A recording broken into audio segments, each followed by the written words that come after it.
Hey y'all, it's Amanda and this is my Texas Zone 8 garden, and before we dive in, be sure to like this video, subscribe to the channel, and share this on your Facebook page. Okay, seeds are doing really good. Very happy with my germination rate on all the seeds I've started so far. We're going to start some new seeds today, but then at the end of the video I'm going to give you an update on all the existing seeds that I have going, just so you can see. I've also had several people ask me to show the potting up process. I will absolutely do that once I get to that point. I'm waiting for there to be at least 2 to 3 sets of true leaves on the seedlings before potting up. Okay, but today what we're going to be working on is Snapdragons. And Snapdragons are a go-to early spring flower that I love to have in my cut flower garden. Today we're going to talk about basically Snapdragons 101. We're going to talk about how to start, grow, and care for Snapdragon blooms. Now, Snapdragons, I think, are one of the most versatile, long-lasting, and breathtaking flowers that you can grow. And today I just really want to dive in deep with them, talk about my experience with them, starting them from seed, and how I've continued to care for them and get them to work throughout my garden. Now, it definitely took me a few years to figure out what works best for Snapdragons in my garden. And truthfully, what works best is to start the seeds in the summer, plant the Snapdragon seedlings out in the fall, overwinter them outside, and then I have blooms next spring. So Snapdragons are typically known as a cool season bloom. They don't really bloom very much during the hot weather. For me, like I said, I like to plant out in the fall.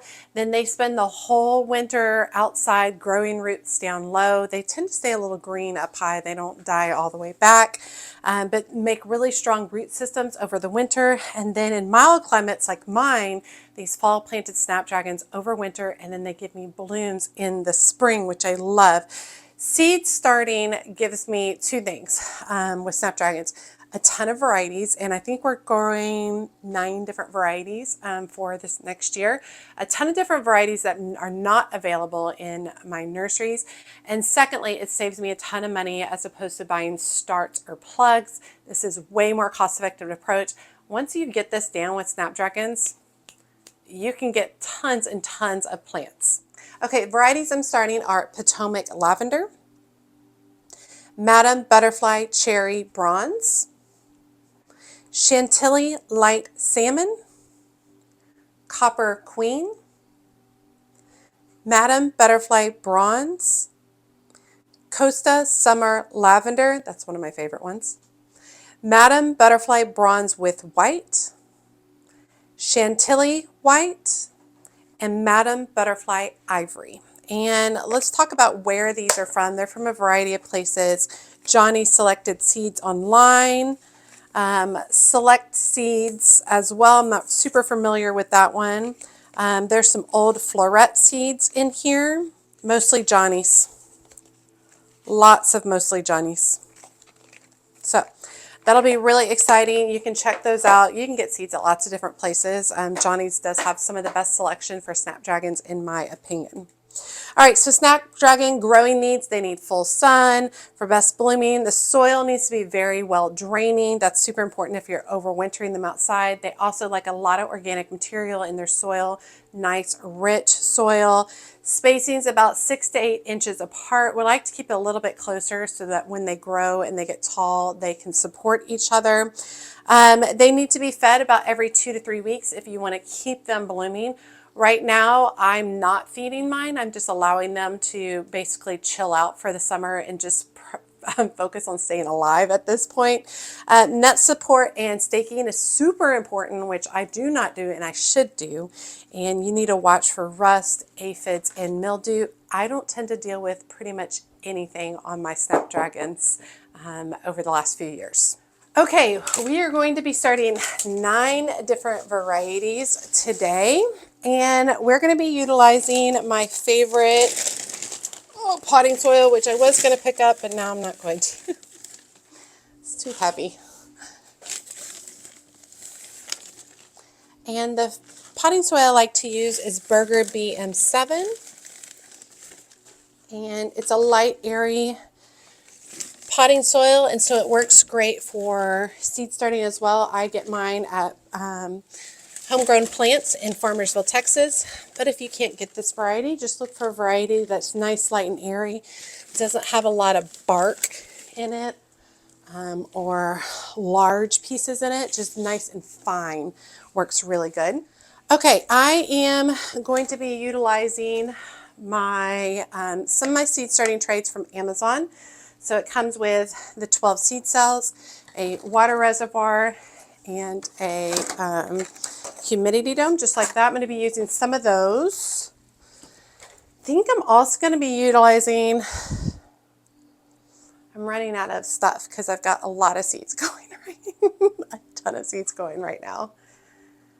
I think I'm also going to use half of a Jiffy tray. I think will be good. So basically I do a dry soil method. So I'm going to come in here over the top with the soil while it's dry and start filling up all my containers. And then I use a couple of fingers to press down the soil, not really hard, but firmly. We don't want the soil to be terribly compacted. And Snapdragon seeds are surface sow, so these can be filled all the way to the top. Don't worry, just me rethinking my life. I think I'm going to save my Amazon trays. And I'm going to go ahead and switch to my Vigo trays because I still have another set of seedlings that I'm going to start probably today, which will be a separate video. And I'd rather have them in these smaller containers where I have more control over their environment because they're all different types of seeds. Whereas since I'm starting all Snapdragons, they all require the same conditions. So I'm going to go ahead and fill up some of my Vigo trays. Now, Vigo trays aren't trays that I necessarily recommend anymore. I just like my Amazons a lot better. And it's only 8 to a tray. But I really do like their longer length. I think they're better for starting things like sweet peas. Are really good for starting in Vigo trays. Okay, so I'm going to go ahead and take these Vigo trays. I'm going to put them in a 10 by 20 water reservoir tray. And I'm not adding water at this point in time because it's easier for me to sow my seeds and make sure they're pressed appropriately into the tray if I wait to add water until later. So let me bring y'all in closer and I'll show you what the seeds look like. Okay, so Snapdragon seeds are surface sow. They must have light to germinate, so we need to make sure that the seed is going to sit just on the surface of the soil and we're not going to cover it with any other soil. So I'm going to start very simply and Snapdragon seeds are tiny, super tiny, and we're just going to very carefully drop some seeds into each of the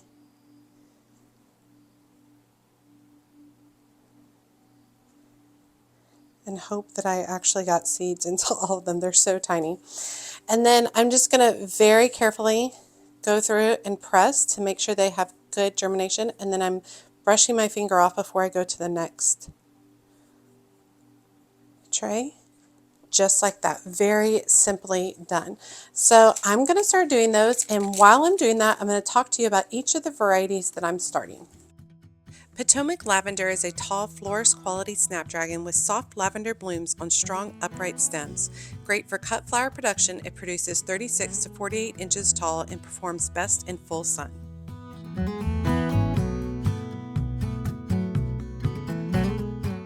Madam Butterfly Cherry Bronze is a variety featuring unique double azalea-type blooms in deep cherry red with bronze undertones. It grows 24 to 36 inches tall and adds rich color and texture to beds and bouquets.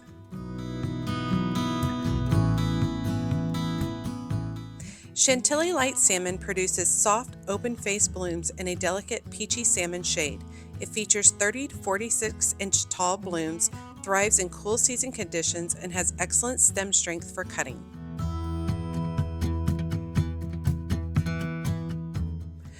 Copper Queen is known for its glowing copper orange to rose gold tones, and it's a favorite with warm toned floral arrangements. Plants reach 24 to 36 inches tall and bloom reliably in full sun.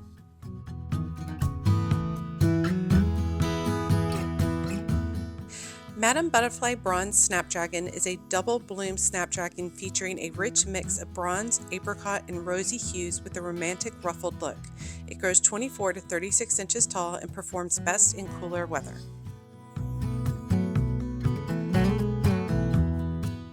Costa Summer Lavender offers uniform, strong stems with soft lavender flowers bred for warm season production, reaches 28 to 36 inches tall, and performs well in both garden and greenhouse settings.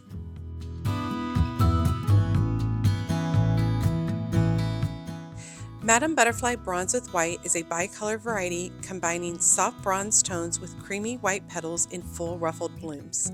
It stands 24 to 36 inches tall and brings in a delicate yet warm tone to cut arrangements.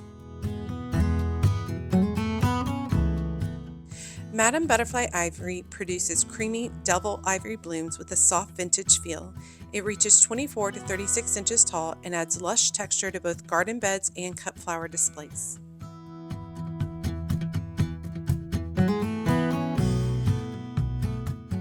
Chantilly White has elegant, open-faced white flowers on long stems, ideal for airy, romantic bouquets. It grows 36 to 40 inches tall, thrives in cool temps, and is well-suited for early spring planting. Okay, and then I'm going to go ahead and fill the trays up 50% of the way with water. Then we want to go ahead and put the dome on. Okay. I started a lot of Snapdragons. A bunch of those are going to Kristen. Most of those are going to Kristen. So feeling good about those. A few things about Snapdragons. They are surface so we do not want to cover them. They are under the lights. They need light germination for germination. They will be under the lights 14 hours a day in order to get good germination. We are using the humidity dome to keep them nice and moist. Once 50% of the seeds have sprouted, then I will remove the humidity dome at that point, and they will remain under the lights 14 hours a day. They need to be about 65 to 70 degrees to germinate, which is my ambient temperature of my house is about 68 to 72, so that works well. 10 to 14 days of germination can sometimes be longer, so be patient with Snapdragons. Don't be in a rush with them. And like I said, after while they're sprouting and after they're sprouting, it is 12 to 14 hours of light per day is incredibly important. Okay, so I want to give you guys an update on what's going on with a bunch of the other seedlings. So let me bring you all in closer. All right, as you can see, we've got a lot going right now. Now down here are the three Snapdragons, 3 sets of Snapdragons that we just did, looking really good. Over here, we've got our strawberry blonde marigolds, our purple millet, and Inca primrose marigolds, and these were all started on 6/21. Today's 6/25, and these have all germinated. They germinated very quickly. Up here, these are Lysianthus, and they germinated on 6/22, and they have not, they germinated. They were sown on 6/22. They have not germinated as of yet. So we're just leaving those be, making sure that I've got humidity built up in the dome, which is good. Over here's a bunch of sunflowers, and I don't think this video has come out yet, but these were started on 6/22. This is a bunch of sunflowers that I'll be transplanting outside, starting to germinate. Up here we have Crazy Daisy, Shasta Daisy. 6/16 was when it was sown, and they are germinated. Brunette Cosmidiums, 6/21, they're germinated.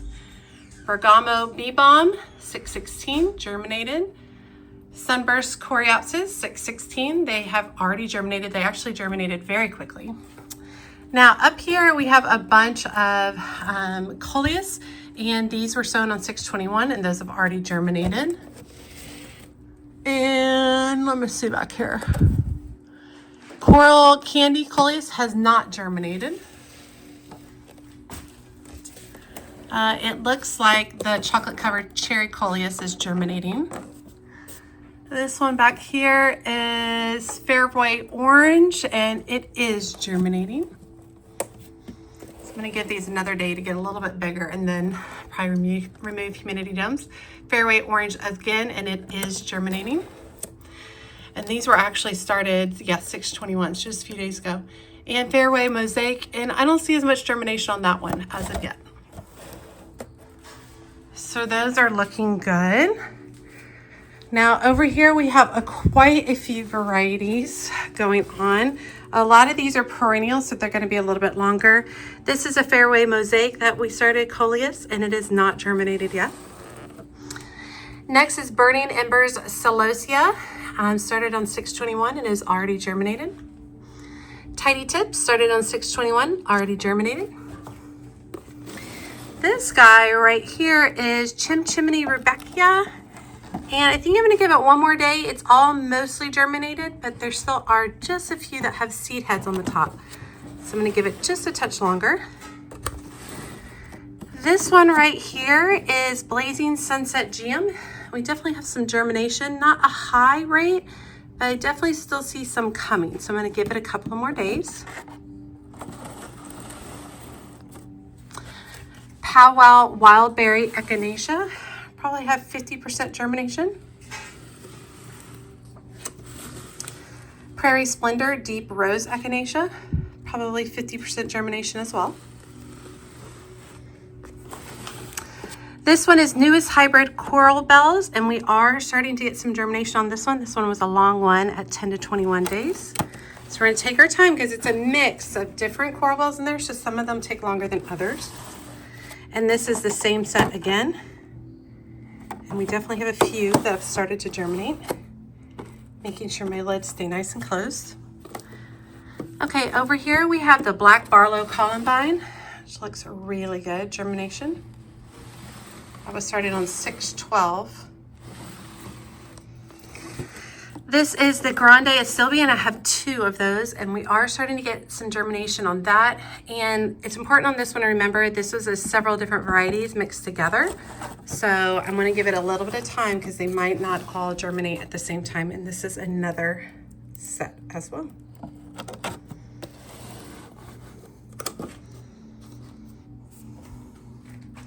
And then just for fun, my little cacti. Aren't they the cutest? They've been going since November 18th. Super cute. Okay, feeling really good about all of that. It's a lot started. And want to remind you, this is a combination of different things.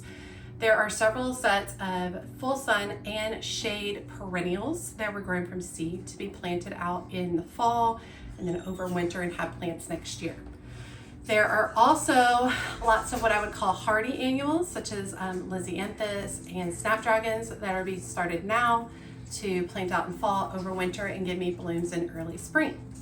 There are also several fall annuals that I'm starting now, growing from seed, and then come September, we will plant them out for fall containers and fall borders. So there are a lot of different varieties of types of seeds going on here.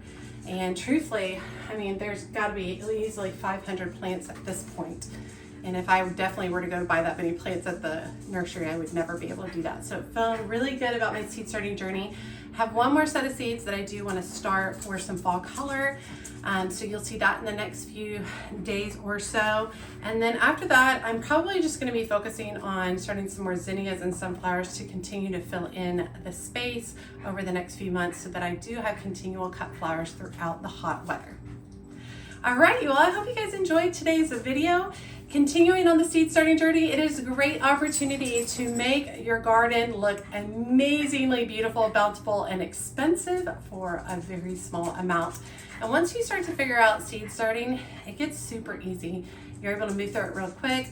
You really just have to do it, learn from it, and move on. I saw a quote today. It says, "I never lose. I only win or I learn." I think it was Maya Angelou. I think was who it was, but yeah. So I never lose, I only win or I learn. And I think that's super important for seed starting. Either you're gonna have a win or you're gonna have a learning experience. So, which is always really good information so you can build on it as you continue your gardening journey. All right, y'all, as always, make sure you like and comment on the video. Every time you like and comment, it helps grow the video. Please share my video, please share my channel. I really am trying to grow my channel if at all possible. If you don't feel comfortable leaving a comment, just drop me an emoji below letting me know that you made it to the end of the video and you say hi. And check out my Patreon community. The link is in the video description below. It is all things She's a Mad Gardener and gardening. It's a great group of people. It's really just kind of more close-knit group of people who like to talk about gardening, share photos, things like that. It's a great way to continue to support my gardening journey. If you're interested, there is a free tier that you can join in under, and there are additional paid tiers. The higher up you are in the tiers, the more access you get, including exclusive videos as well as group chats and sharing photos. As always, she's a mad gardener or a decorator or anything else that she wants to be. Thanks, y'all.